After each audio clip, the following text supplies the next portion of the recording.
सभी का बहुत बहुत स्वागत है। आप सभी का हार्दिक अभिनंदन है। सिखवाल क्लासेस में सभी का बहुत बहुत स्वागत है। सबको वेरी वेरी गुड मॉर्निंग। आज कक्षा जो थोड़ी सी देर से प्रारंभ हुई कि उसके लिए खेद है और आइए प्रारंभ कर देते हैं हम आज की क्लास को। चलिए शुरुआत कर देते हैं। देखिए विद्यार्थियों, हम कल पढ़ रहे थे राजस्थान की स्थिति, उसी को हम कंटिन्यू कर रहे हैं। आज हम जो राजस्थान की अक्षांशीय स्थिति है उसके बारे में विचार करेंगे। उससे जो प्रभाव या जो परिणाम दिखाई देते हैं उनका अध्ययन करेंगे और उनसे संबंधित प्रश्नों को हल करेंगे। तो शुरू कर देते हैं। चलिए, तो प्यारे विद्यार्थियों, जैसा कि आप सभी जानते हैं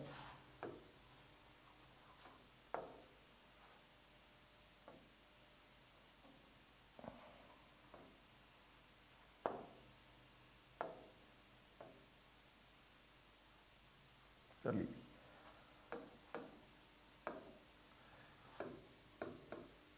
राजस्थान की अक्षांशीय स्थिति अपन आज पढ़ रहे हैं।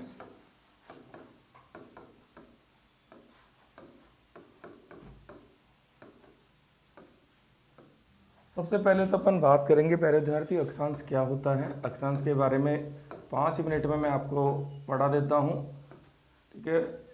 एक दो बार देख लीजिएगा, आपको अच्छे समझ में आ जाएगा। सफ़ेद बोर्ड रखना, ओके।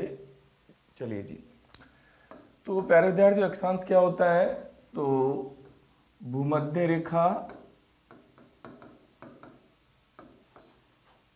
रेखा के सापेक्ष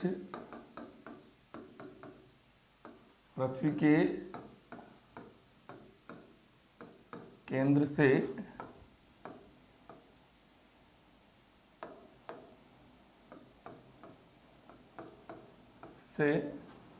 उत्तर या दक्षिण में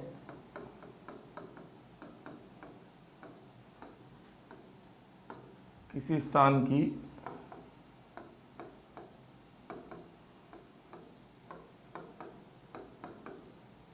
कोणीय दूरी क्या कहलाती है? अक्षांश कहलाती है। ये आपका पृथ्वी है, ये भूमध्य रेखा है, ठीक है, और ये पृथ्वी का केंद्र है। ये भूमध्य रेखा है, 0 डिग्री अक्षांश रेखा है, और ये जो है पृथ्वी का केंद्र है, पृथ्वी का केंद्र है।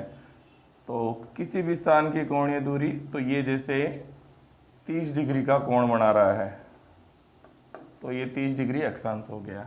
इसी तरह ये 60 डिग्री का कोण बना रहा है, तो ये 60 डिग्री का हो गया। तो भूमध्य रेखा के सापेक्ष पृथ्वी की किसी भी स्थान की, तो सिंपल सा है। अक्षांश क्या होता है? भूमध्य रेखा के सापेक्ष पृथ्वी के केंद्र से उत्तर या दक्षिण में किसी स्थान की कोणीय दूरी या कोण क्या कहलाता है? अक्षांश कहलाता है, ठीक है बच्चों। तो ये आप ध्यान रख सकते हो।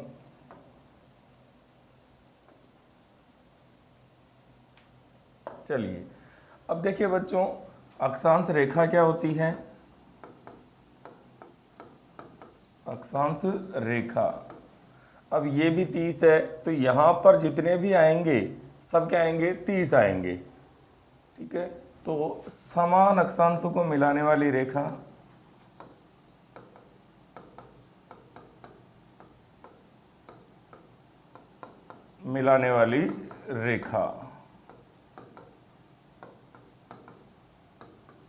क्या कहलाती है? अक्षांश रेखा है। धन्यवाद ममता जी। तो देखो प्यारे विद्यार्थियों, अक्षांश रेखा, समान अक्षांशों को मिलाने वाली रेखा। अक्षांश रेखाएं किस पर मिलेगी आपको? सदैव मानचित्रों पर मिलेगी। किस पर मिलेगी? मानचित्रों पर। अक्षांश रेखाओं की संख्या कितनी होती है? संख्या कितनी होती है इनकी?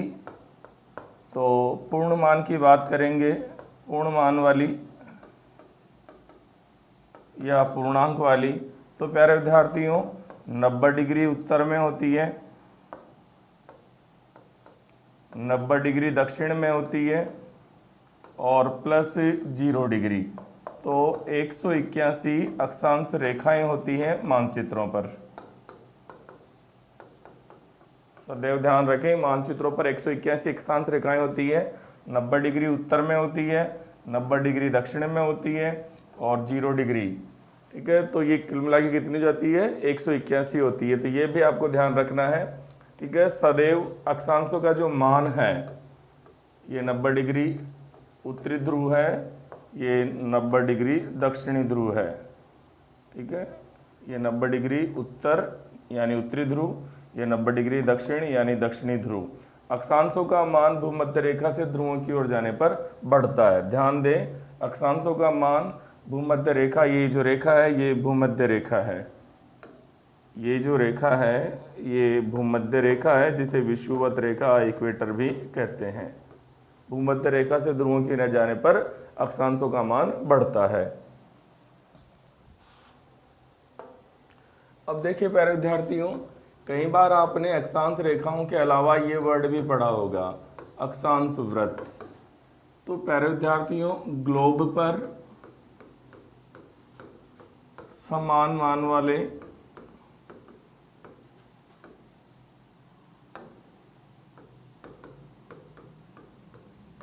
अक्षांशों को मिलाने वाला वृत्त।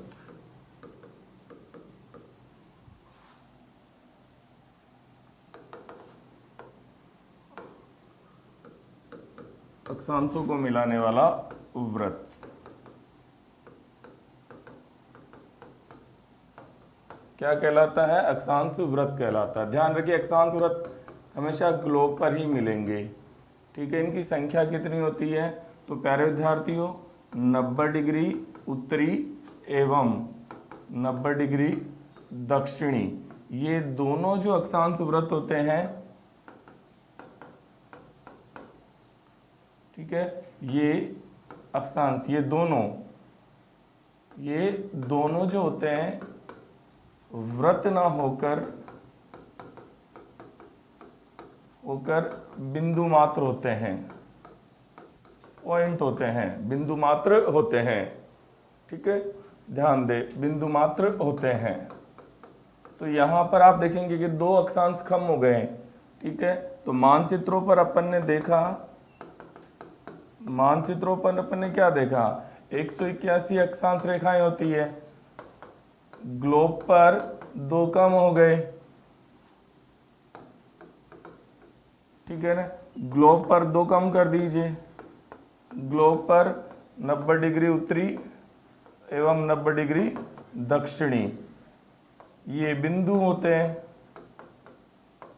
ठीक है, तो ग्लोब पर अक्षांश वृत्त कितने हो जाएंगे, ग्लोब पर अक्षांश वृत्त हो जाएंगे आपके 179। ये ध्यान दे। ठीक है, तो बिल्कुल सिंपल है, कोई दिक्कत वाली बात नहीं है।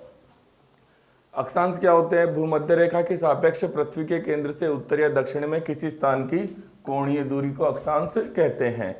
ठीक है, और अक्षांश रेखा समान अक्षांशों को मिलाने वाली रेखा अक्षांश रेखा कहलाती है। अक्षांश रेखाएं केवल मानचित्र पर मिलती है और पूर्णांक वाली अक्षांश रेखाएं जो है 181 होती है। 90 डिग्री उत्तर में, 90 डिग्री दक्षिण में, ये सारी उत्तरी होगी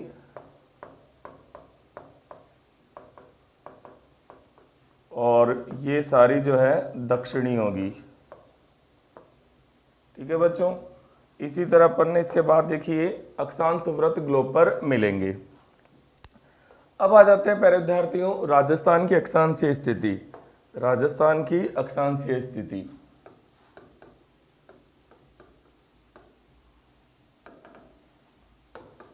राजस्थान की अक्षांशीय स्थिति। तो प्यारे विद्यार्थियों आपका जो राजस्थान है, आपका जो राजस्थान है, ये जो आपका राजस्थान है, कल भी मैंने बताया था 23 डिग्री 3 मिनट उत्तर से 30 डिग्री 12 मिनट उत्तर के बीच में स्थित है। ये तो हो गई आपके अक्षांश की स्थिति। ओके ओके राजस्थान की ये आपके अक्षांशीय स्थिति है। तो 23 डिग्री 3 मिनट उत्तर से 30 डिग्री 12 मिनट उत्तर, दोनों ही उत्तर है, कल अपन इस पर बात कर चुके हैं। ठीक है। लेकिन दिशाएं क्या होती है बच्चों, दिशाएं सापेक्षिक होती है, दिशाएं क्या होती है, रिलेटिव होती है, ये सदैव ध्यान रखें। ठीक है, तो राजस्थान है ये आपका। तो प्यारे विद्यार्थियों, ये दोनों ही अक्षांश उत्तरी है, लेकिन ये राजस्थान का उत्तरी छोर है, ये जो है राजस्थान का उत्तरी छोर है। ठीक है, और ये राजस्थान का, ये जो है राजस्थान का दक्षिणी छोर है। क्या है, दक्षिणी छोर। यहां पर दक्षिणी छोर पर देखो प्यारे विद्यार्थियों, बांसवाड़ा जिले का, बांसवाड़ा जिले की एक तहसील है कुशलगढ़ तहसील का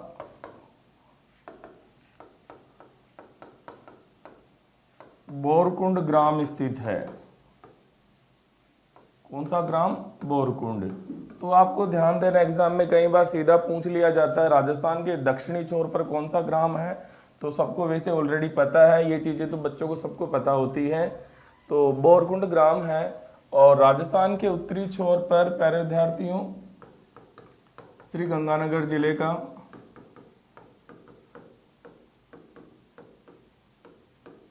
श्री गंगानगर जिले की श्री गंगानगर तहसील का कोणा ग्राम स्थित है। तो अब आपको एग्जामिनर ये भी पूछ सकता है कि 30 डिग्री 12 मिनट पर कौन सा ग्राम है, तो 30 डिग्री 12 मिनट पर दौलत राम जी 30 डिग्री 12 मिनट पर जो राजस्थान का नॉर्दर्न पिन पॉइंट है, उत्तरी छोर का मतलब होता है northern pin point, northern pin point या नॉर्थ पॉइंट। तो उत्तरी छोर पर गंगानगर डिस्ट्रिक्ट का, गंगानगर तहसील का कोणा विलेज है, जबकि 23 डिग्री 3 मिनट पर बांसवाड़ा डिस्ट्रिक्ट के कुशलगढ़ तहसील का बोरकुंड विलेज स्थित है। ओके, एक छात्र पूछ रहा है 23 डिग्री, देखो बच्चों मैंने कल भी बताया था कि डिग्री जो होती है वृत्त में होती है, कोणीय दूरियां जो होती है ना, ये कोण है, ये 30 डिग्री है। ठीक है, अब इस कोण को अपन किस में मापते हैं, डिग्री में। डिग्री का विभाजन किस में होता है, डिग्री का उपविभाजन किस में होता है, मिनट में। ठीक है, और मिनट का विभाजन सेकंड में होता है, ये ध्यान दें। और 1 डिग्री में 60 मिनट होते हैं, इसलिए एक बच्चा कह रहा है कि 23.3, तो 23.3 जो है गलत होता है, 23.3 गलत होता है।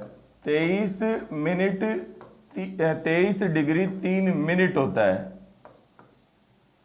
ये जो निशान है ना, ये जो निशान लगाया है, ये वाला निशान मिनट का है, ये किसका निशान है, ये मिनट का साइन है, ये मिनट का साइन है, ये ध्यान दे। तो ये गलत होता 23.3। तो आपको ध्यान रखना है 23 डिग्री 3 मिनट उत्तर पर बोरकुंड ग्राम है, 30 डिग्री 12 मिनट पर कोणा ग्राम है। अब साथ के साथ आप ये भी देख लीजिए, साथ के साथ आप क्या देखेंगे कि यहाँ इन दोनों के बीच में, इन दोनों के बीच में ये जो डिस्टेंस है ये कितनी है, तो ये 826 किलोमीटर है। इन दोनों के बीच में जो डिस्टेंस है वो कितनी है, 826। राजस्थान के उत्तरी छोर और दक्षिणी छोर के बीच में स्थलीय दूरी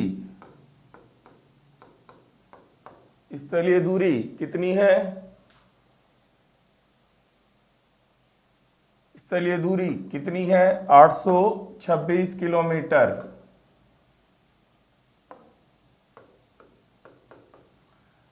कोणाग्राम है बेटा। यहां पर गांव कौन सा है, मैं चलो यहीं लिख देता हूं। यहां पर जो गांव है कोणा गांव है, कोणा। और यहां पर है बोरकुंड गांव। कौन सा गांव है, बोरकुंड। कुछ बच्चों को प्रॉपर्ली दिख नहीं रहा है, तो बोरकुंड गांव है, कोणा गांव है, वैसे नहीं यहां लिखा हुआ है। ओके। उत्तरी छोर पर दौलत राम, तो आपने क्या लिखा है, किस बारे में पूछ रहे हो आप, वापस रिपीट कर दीजिए। कोणाग्राम ये उत्तरी छोर पर है और बोरकुंड गांव दक्षिणी छोर पर है। और इन दोनों छोर के बीच में स्थलीय दूरी कितनी है, 826 किलोमीटर। 826 किलोमीटर है, ये आपको ध्यान देनी है। तो उत्तरी छोर 30 डिग्री 12 मिनट पर गंगानगर जिले की गंगानगर तहसील का कोणाग्राम, और दक्षिणी छोर बांसवाड़ा जिले की कुशलगढ़ तहसील का बोरकुंड ग्राम। ठीक है, तो ये भी आप ध्यान दें। अब देखिए प्यारे विद्यार्थियों, राजस्थान की अक्षांशीय स्थिति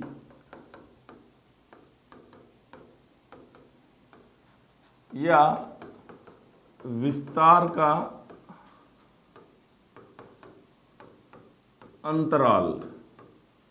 अंतराल कितना है कहे, तो ये आपका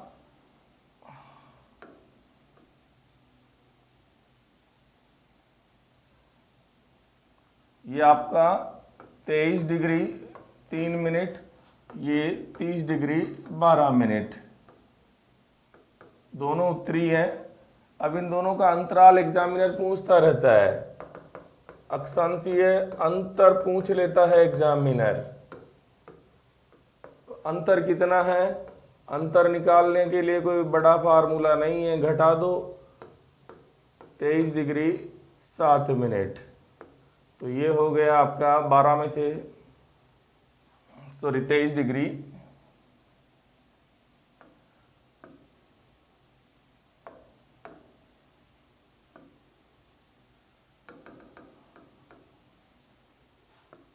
23 डिग्री 3 मिनट। तो अंतर आ जाएगा 23 में से 30 में से 7 और 12 में से 3 गए तो 9। तो ये अंतर है। ठीक है, कितना है अंतराल, अंतराल है आपका 7 डिग्री 9 मिनट का अंतर है। ठीक है, तो ये तो हो गया अक्षांश अंतराल। स्थिति का अंतराल मैंने बता ही दिया था। स्थिति का अंतराल कितना है, अभी थोड़ी देर पहले बताया था। तो स्थलीय अंतराल तो ये था 826 किलोमीटर।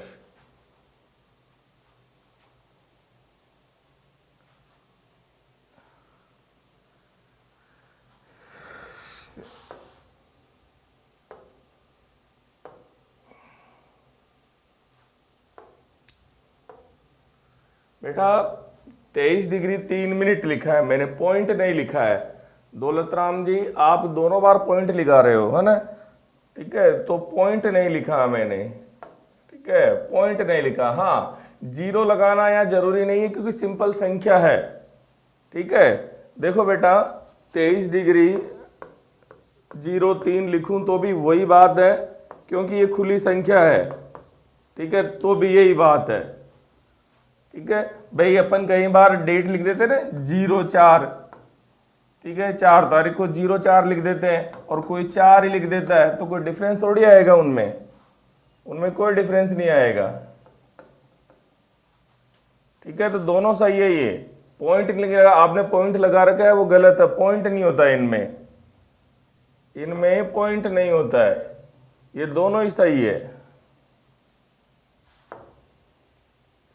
तो अपन पढ़ रहे थे अक्षांश स्थिति का विस्तार और अंतराल। तो ध्यान दें, अंतराल कितना है, 7 डिग्री 9 मिनट का अंतर है। और स्थलीय अंतराल कितना है, दोनों छोर के बीच में 826 किलोमीटर का अंतराल है। ठीक है, देखो बच्चों सीधी दूरी नहीं है ये, नटवर सिंह जी सीधी दूरी नहीं है, अधिकतम विस्तार कहते हैं इसे। क्या बोलते हैं, अधिकतम विस्तार।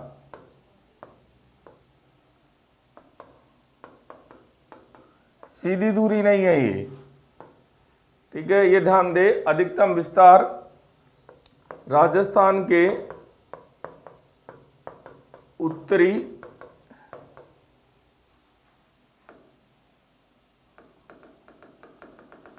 राजस्थान का उत्तर से दक्षिण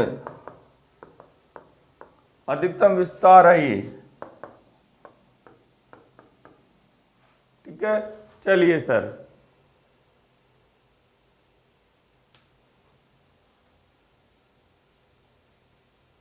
ठीक है, अक्षांशीय अंतर निकाल रहे हैं अपन। अक्षांशीय अंतर 30 डिग्री 12 मिनट, 23 डिग्री 3 मिनट में 7 डिग्री 9 मिनट का अंतर है, ये ध्यान दे।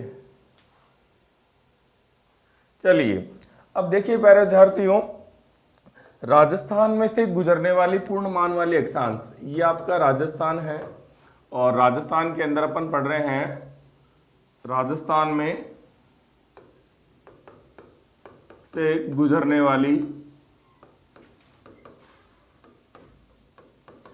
पूर्णमान वाली अक्षांश।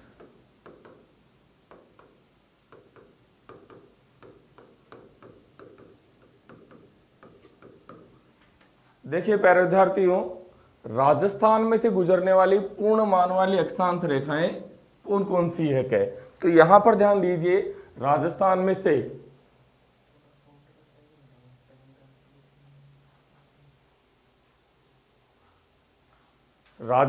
से गुजरने वाली जो अक्षांश रेखाएं हैं, राजस्थान में से गुजरने वाली जो अक्षांश रेखाएं हैं, अगर अपन पूर्णमान वाली माने तो कितनी गुजरती है, तो वो अपन यहां देख रहे हैं। तो देखो प्यारे विद्यार्थियों, राजस्थान में से पूर्णमान वाली जो अक्षांश रेखाएं हैं,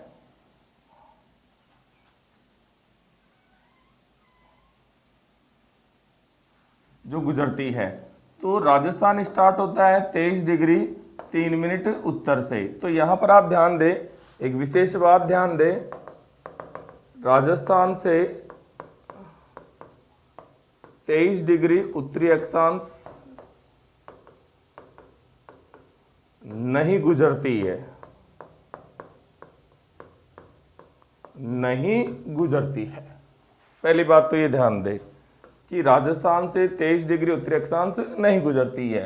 अब पूर्णमान वाली कितनी गुजरती है, तो देखिए प्यारे विद्यार्थियों, पूर्णमान वाली जो गुजरती है, सबसे पहले 24 डिग्री गुजरती है, उसके बाद 25 डिग्री गुजरती है, ठीक है, उसके बाद 26 डिग्री गुजरती है, उसके बाद 27 डिग्री गुजरती है, उसके बाद 28 डिग्री गुजरती है, उसके बाद 29 डिग्री गुजरती है और उसके बाद 30 डिग्री गुजरती है। यानी देखो प्यारे विद्यार्थियों, राजस्थान से पूर्णमान वाली जो अक्षांश रेखाएं हैं वो कितनी गुजरती है, तो राजस्थान से पूर्णमान वाली अक्षांश रेखाएं गुजरती है 1 2 3 4 5 6 और 7। तो 7 अक्षांश रेखाएं गुजरती है।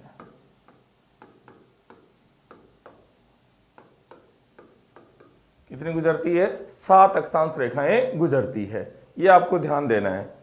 राजस्थान में से पूर्णमान वाली 7 अक्षांश रेखाएं गुजरती है, 24 25 26 27 28 29 और 30 गुजरती है, ये आपको ध्यान देना है। देखो बेटा, कोमल बेटा, अक्षांश कोण है, अक्षांश क्या है? कोण है। अक्षांश रेखा समान मान वाले अक्षांशों को मिलाने वाली रेखा। अभी मैंने बताया भी था आपसे शुरुआत में मैंने आपको बताया भी था कि अक्षांश रेखा क्या होती है के। तो देखिए, अक्षांश भूमध्य रेखा के सापेक्ष पृथ्वी के केंद्र से उत्तर या दक्षिण में किसी स्थान का कोण या कोणीय दूरी अक्षांश कहलाती है। अक्षांश रेखा मानचित्रों पर होती है। समान मान वाले अक्षांशों को मिलाने वाली रेखा, समान मान वाले अक्षांशों को मिलाने वाली रेखा अक्षांश रेखा कहलाती है, ठीक है। और ग्लोब पर अक्षांश वृत्त बनते हैं, ग्लोब पर क्या बनते हैं, अक्षांश वृत्त बनते हैं। चलिए वापस आइए, राजस्थान में देखिए, राजस्थान में 7 पूर्ण मान वाली अक्षांश रेखाएं गुजरती है, 24, 25, 26, 27, 28, 29 और 30। अब एग्जामिनर पूछे आपसे इन सात में सबसे जो लंबी है और सबसे जो छोटी है वो कौन सी है, ये ध्यान देना है। तो 30 डिग्री, ठीक है, ये सबसे छोटी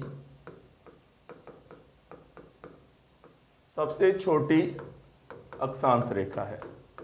राजस्थान से गुजरने वाली जो अक्षांश रेखाएं हैं उनमें सबसे छोटी कौन सी है, 30 डिग्री है। और सबसे लंबी अक्षांश रेखा, राजस्थान से गुजरने वाली जो अक्षांश रेखाएं हैं उनमें सबसे लंबी है 27 डिग्री। कौन सी है, 27 डिग्री। और सबसे छोटी कौन सी है, तो सबसे छोटी है आपके 30 डिग्री। ये ध्यान देखा है। अभी करक रेखा पढ़ेंगे बेटा, अभी अपन दूसरी चीजें पढ़ रहे हैं। राजस्थान से पूर्ण मान वाली 7 अक्षांश रेखाएं गुजरती हैं, ठीक है, उनमें सबसे छोटी जो है वो 30 डिग्री है और सबसे लंबी जो है वो 27 डिग्री है। इसके अलावा आपको एक चीज और ध्यान देनी है, 27 डिग्री राजस्थान के मध्य से गुजरने वाली पूर्ण मान वाली अक्षांश रेखा।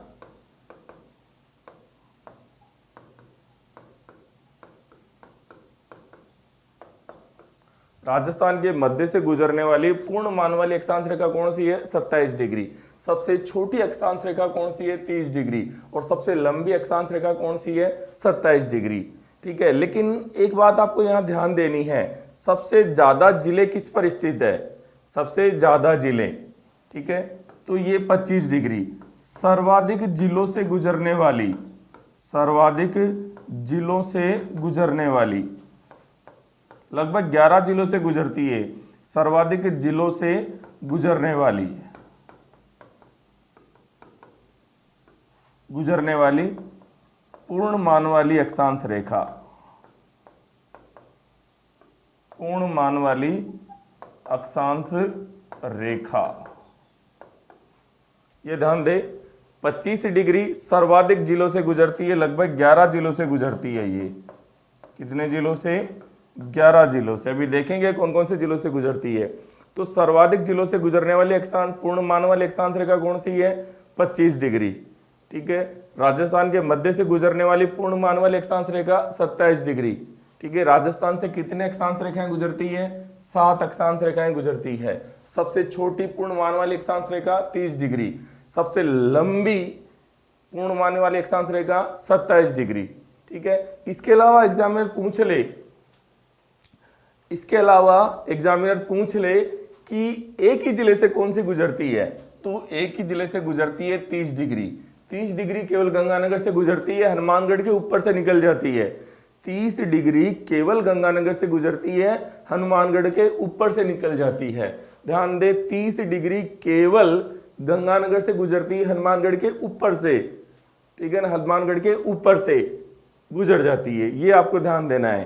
ठीक है, ये ध्यान दीजिए, कौन से 2 जिले धौलपुर और करौली से पूर्ण मान वाली कोई अक्षांश रेखा नहीं गुजरती है। धौलपुर और करौली से पूर्ण मान वाली अक्षांश रेखा कोई सी भी नहीं गुजरती है, ये ध्यान देना है। चलिए अब अपन जिले भी देख लेते हैं। देखिए,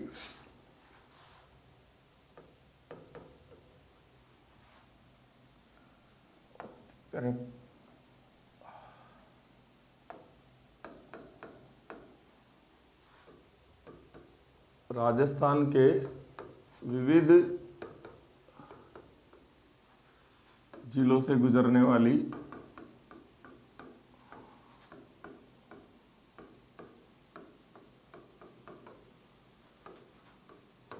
अक्षांश रेखाएं। देखिए बच्चों, सबसे पहले आती है भाई 23 डिग्री, तो राजस्थान से गुजरती ही नहीं है। 24 डिग्री, कौन सी, 24 डिग्री। ठीक है, अब देखो बच्चों, 24 डिग्री पर कौन कौन से जिले हैं, तो 24 डिग्री पर उदयपुर है, 24 डिग्री पर उदयपुर है, 24 डिग्री पर डूंगरपुर है, ठीक है, 24 डिग्री पर बांसवाड़ा है, 24 डिग्री पर प्रतापगढ़ है, ठीक है, और 24 डिग्री झालावाड़ से भी गुजरती है, ठीक है। तो 24 डिग्री अक्षांश, 24 डिग्री उत्तरी अक्षांश, ये रेखा कौन कौन से जिलों से गुजरती है? उदयपुर, डूंगरपुर, बांसवाड़ा, प्रतापगढ़ और झालावाड़ से गुजरती है, ठीक है। उदयपुर, डूंगरपुर, बांसवाड़ा, प्रतापगढ़ और झालावाड़ से गुजरती है कौन सी? 24 डिग्री, ठीक है। इसके बाद देखिए बच्चों 25 डिग्री, राजस्थान के सर्वाधिक जिले इसी पर स्थित हैं, ठीक है ना। 25 डिग्री उत्तरी अक्षांश, तो 25 डिग्री किस किस से गुजरती है? तो देखो बच्चों 25 डिग्री गुजरती है आपके बाड़मेर, जालोर, सिरोही, पाली, उदयपुर को भी टच करके जाती है, राजसमंद, चित्तौड़गढ़, भीलवाड़ा, बूंदी, कोटा, बारा, ठीक है। 1 2 3 4 5 6 7 8 9 10 11, तो 25 डिग्री सर्वाधिक जिलों से गुजरती है, लगभग 11 जिलों से गुजरती है। बाड़मेर, जालोर, सिरोही, पाली, उदयपुर, राजसमंद, चित्तौड़गढ़, भीलवाड़ा, बूंदी, कोटा, बारा, इन जिलों से गुजरती है कौन सी डिग्री? 25 डिग्री उत्तरी अक्षांश रेखा। इसके बाद देखिए बच्चों ये आपके 26 डिग्री किस किस से गुजरती है? तो 26 डिग्री गुजरती है आपके बाड़मेर से, किससे? बाड़मेर से, बाड़मेर के बाद आपके जोधपुर से, जोधपुर के बाद आपके नागौर से, नागौर के बाद अजमेर से, अजमेर के बाद आपके टोंक से, टोंक के बाद सवाई माधोपुर से, ठीक है। सवाई माधोपुर से करौली के नीचे से निकल जाती है। तो 26 डिग्री पर बाड़मेर, जोधपुर, नागौर, अजमेर, टोंक, सवाई माधोपुर स्थित है, ठीक है। इसी तरह देखिए प्यारे विद्यार्थियों 27 डिग्री,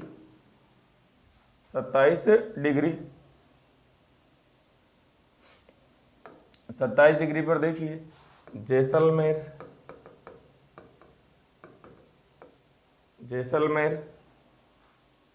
ठीक है, जैसलमेर। 26 डिग्री जयपुर को भी टच करती है, 26 डिग्री जो है यहाँ थोड़ा सा जयपुर भी टच हो जाता है, ठीक है ना, जयपुर भी टच हो जाता है, ये जयपुर भी आप ध्यान दें, तो जयपुर को भी टच करती है। जैसलमेर, जोधपुर, नागौर, जयपुर, दौसा और भरतपुर, इनसे गुजरती है आपकी 27 डिग्री, ठीक है। इसी तरह देखिए बच्चों 27 डिग्री के बाद 28 डिग्री, ठीक है ना। 28 डिग्री से आपके गुजरती है जैसलमेर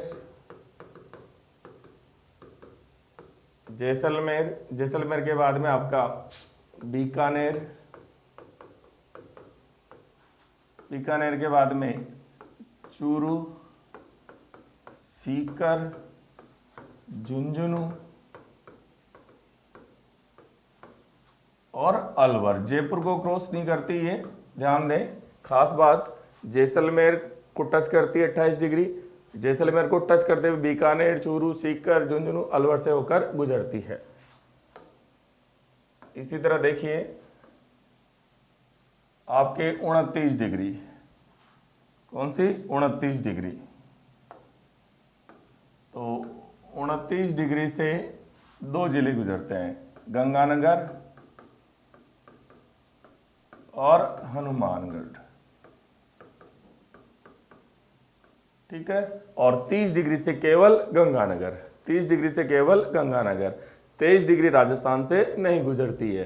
तो ध्यान दे वापस, 30 डिग्री केवल गंगानगर से, जगह नहीं है लेकिन मैं बोल देता हूं, आप लिख लें, ठीक है। 30 डिग्री से केवल गंगानगर, 29 डिग्री पर गंगानगर हनुमानगढ़, 28 डिग्री पर जैसलमेर, बीकानेर, चूरू, सीकर, झुंझुनू, अलवर से गुजरती है, ठीक है। 27 डिग्री जैसलमेर, जोधपुर, नागौर, जयपुर, दौसा और भरतपुर से गुजरती है, ठीक है, ठीक है। 26 डिग्री बाड़मेर, जोधपुर, नागौर, अजमेर, जयपुर को टच करती है, टोंक, सवाईमाधोपुर से गुजरती है। ध्यान दे, धौलपुर, करौली में से पूर्ण मान वाली कोई अक्षांश रेखा नहीं गुजरती है। ये 27 डिग्री जो है आपके करौली को ऊपर से टच करते हुए निकल जाती है, मतलब हल्का सा ऊपर रह जाती है, करौली नीचे रह जाता है। बाड़मेर, जालोर, सिरोही, पाली, उदयपुर, राजसमंद, चित्तौड़गढ़, भीलवाड़ा, बूंदी, कोटा, बारां, ये 25 डिग्री उत्तरी अक्षांश पर स्थित है, ठीक है।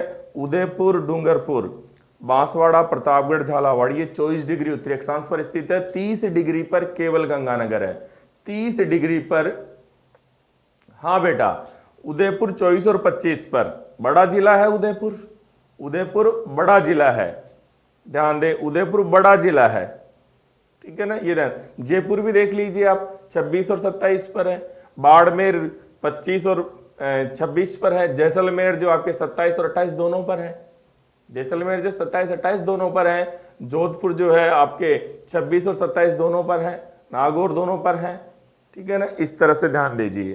तो ये राजस्थान के जिले हैं और ये कौन कौन से अक्षांशों से गुजर रही है, ये सारे के सारे उत्तरी अक्षांश है, सारे के सारे उत्तरी अक्षांश है। तो एग्जामिनर आपसे ये भी पूछ सकता है उनका उत्तर से दक्षिण क्रम, तो ये क्रम भी आप यहां से याद रख सकते हैं। ये जो जिले हैं पूरब से पश्चिम क्रम, सॉरी, तो पूरब से पश्चिम क्रम भी ध्यान दे सकते हैं, उत्तर से दक्षिण या दक्षिण से उत्तर क्रम भी देख सकते हैं इन जिलों का, किस तरह से इनका क्रम है, किस तरह से इनका क्रम है, क्या उत्तर से दक्षिण और पूरब से पश्चिम, ये भी आपको इससे हेल्प मिल जाएगी। 30 डिग्री केवल, मैंने लिखा नहीं है, जगह खत्म हो गई, 30 डिग्री केवल गंगानगर से गुजरती है। हनुमानगढ़ से, सर राजस्थान में 7 है बेटा, अभी 2 मिनट पहले ही बताए थे, ठीक है, राजस्थान से 7 अक्षांश गुजरते हैं, ठीक है ना। ये 30 डिग्री केवल गंगानगर से गुजरती है,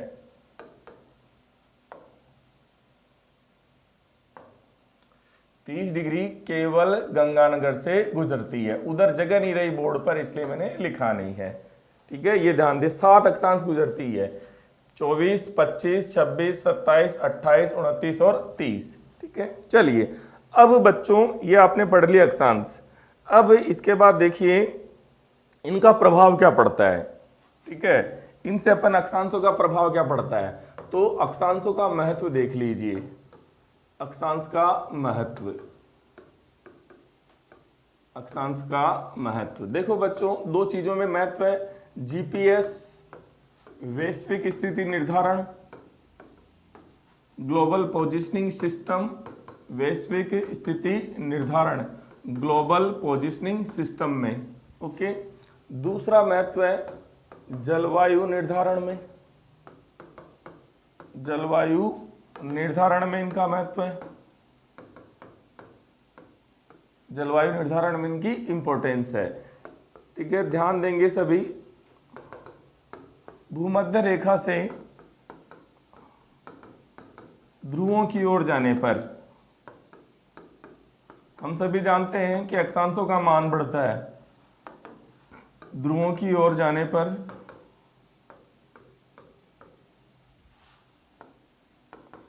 अक्षांशों का मान बढ़ता है, साथ ही सूर्य की किरणों का तिरछापन एवं दिन रात की अवधि में परिवर्तन होता है।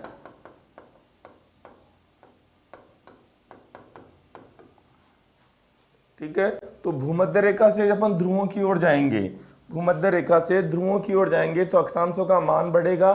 ठीक है, साथ ही सूर्य की किरणों का तिरछापन बढ़ेगा, तिरछापन बढ़ेगा और दिन और रात की अवधि में भी परिवर्तन होगा। ये भी आपको ध्यान में देना है। ठीक है,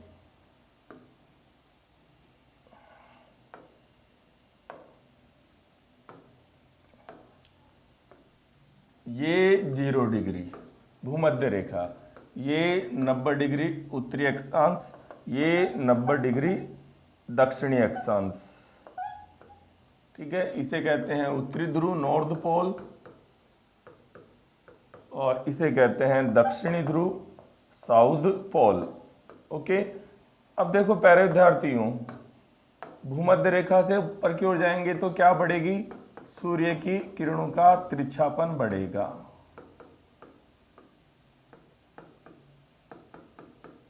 ये ध्यान दे, इधर भी तिरछापन बढ़ेगा। ये आपको ध्यान देना है, सूर्य की किरणों का तिरछापन बढ़ेगा।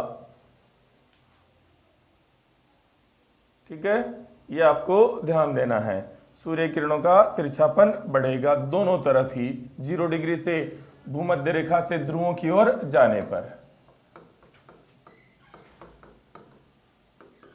ठीक है, इसके साथ ही प्यारे विद्यार्थियों, भूमध्य रेखा से ध्रुवों की ओर जाएंगे तो तिरछापन तो बढ़ेगा ही, साथ ही ये ध्यान दें, इधर जाएंगे या इधर जाएंगे, यानी भूमध्य रेखा से ध्रुवों की ओर जाएंगे तो रात एवं दिन या दिन रात की जो अवधि है,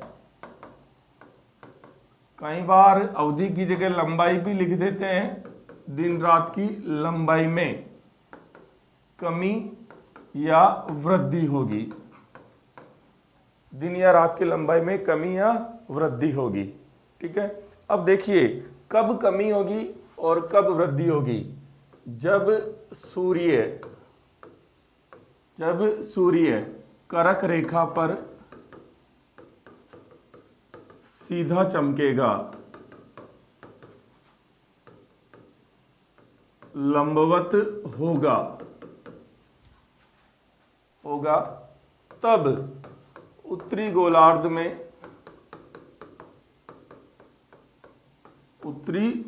में दिन की अवधि बढ़ेगी और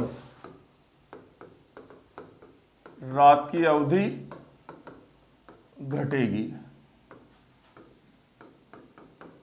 ये ध्यान दीजिए। इसी तरह प्यारे विद्यार्थियों, ये जब सूर्य उत्तरी गोलार्ध कर्क रेखा पर लंबवत चमक रहा है तो दक्षिणी गोलार्ध में क्या होगा, इसी समय ठीक है, दक्षिणी गोलार्ध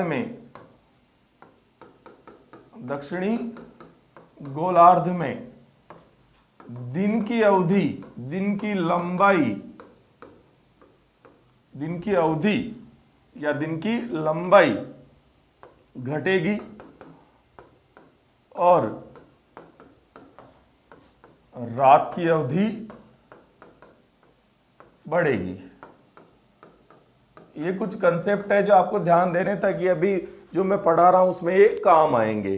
ठीक है, जब सूर्य कर्क रेखा पर सीधा चमकता है तो इसे हम बोलते हैं उत्तरायण, सूर्य का उत्तरायण। सूर्य की कौन सी स्थिति, सूर्य का उत्तरायण। सूर्य उत्तरायण होने पर उत्तरी गोलार्ध में गर्मी पड़ती है, दिन बड़ा होता है, रातें छोटी होती है। ठीक है, दक्षिणी गोलार्ध में उसी टाइम पर सर्दी पड़ती है, दिन छोटे होते हैं, रातें बड़ी होती है। ठीक है, अगला कंसेप्ट देखिए। ठीक है, सूर्य का दक्षिणायन होना, सूर्य का दक्षिणायन। ठीक है, अब देखिए दक्षिणायन क्या होता है, जब सूर्य मकर रेखा पर ट्रॉपिक ऑफ कैप्रिकॉर्न, कर्क रेखा ट्रॉपिक ऑफ कैंसर, मकर रेखा पर सीधा चमकता है या लंबवत होता है, परपेंडिकुलर होता है, लंबवत होता है तब उत्तरी गोलार्ध में दिन छोटे, लैंग्वेज कुछ भी हो सकती है, दिन की अवधि कम, ठीक है, दिन की अवधि कम हो सकती है या दिन छोटे हो सकते हैं, कुछ भी बोला जा सकता है। दिन छोटे एवं रातें लंबी होती है, ठीक है। इसी तरह दक्षिणी गोलार्ध में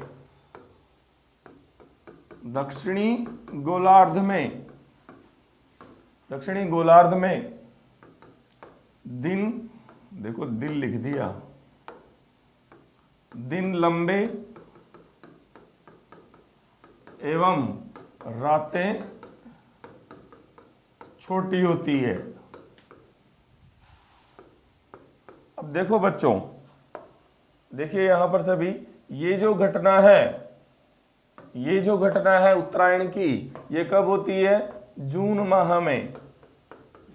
कब होती है? जून माह में, ठीक है। ऋतु कौन सी होती? उत्तरी गोलार्ध में ऋतु कौन सी होगी? उत्तरी गोलार्ध में गर्मी की ऋतु होगी। दक्षिणी गोलार्ध में ऋतु कौन सी होगी? शीत ऋतु होगी, ठीक है। और कर्क रेखा पर डायरेक्ट सीधा कब पड़ता है? पर्टिकुलर एक दिन अगर पूछ ले, तो 21 जून अंतरराष्ट्रीय योग दिवस मनाते हैं ना अपन इसको, तो इस दिन यहां पर इसीलिए मनाते हैं कि दिन सबसे लंबा होता है उत्तरी गोलार्ध में, और उसी टाइम पर दक्षिणी गोलार्ध में सबसे छोटा दिन होता है, ठीक है। आगे देखिए, ये सूर्य का दक्षिणायन ये कब होता है? दिसंबर माह में। एग्जैक्ट डेट पूछ ले तो ये हो गया आपका 22 दिसंबर, ठीक है। इसी टाइम पर उत्तरी गोलार्ध क्या लिखा? तो उत्तरी गोलार्ध में ऋतु कौन सी होगी? तो उत्तरी गोलार्ध में आपके ऋतु होगी शीत ऋतु, ठीक है। और दक्षिणी गोलार्ध में ऋतु कौन सी होगी? ग्रीष्म ऋतु। अब आ जाते हैं पर राजस्थान पर, ठीक है। अब आ जाते हैं राजस्थान पर, ठीक है।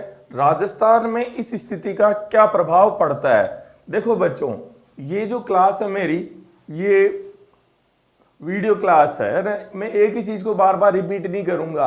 अगर आपको लगता है कि ये चीज मुझे दोबारा सुननी है तो आप बाद में रिकॉर्डेड में जाकर देख सकते हैं।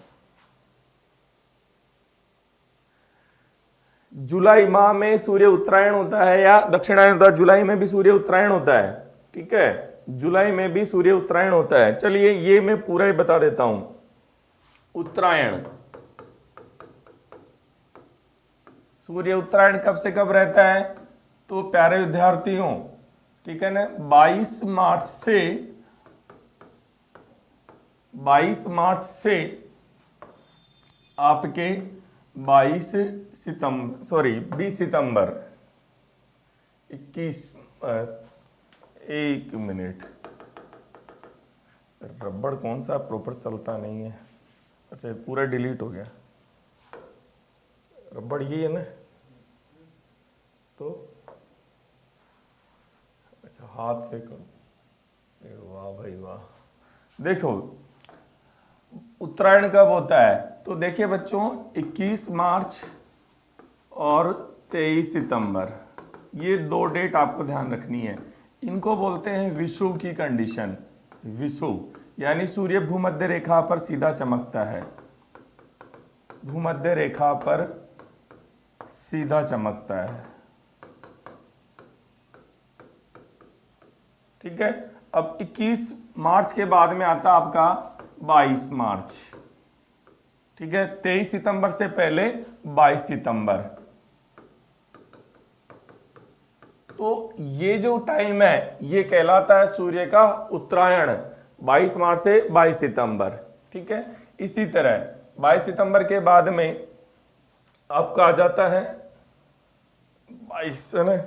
23 सितंबर, चलिए तो आपके आ जाता है 24 सितंबर, और आपके जो 21 मार्च है उससे एक दिन पहले यानी 20 मार्च, ये जो अवधि है ये कहलाती है दक्षिणायन।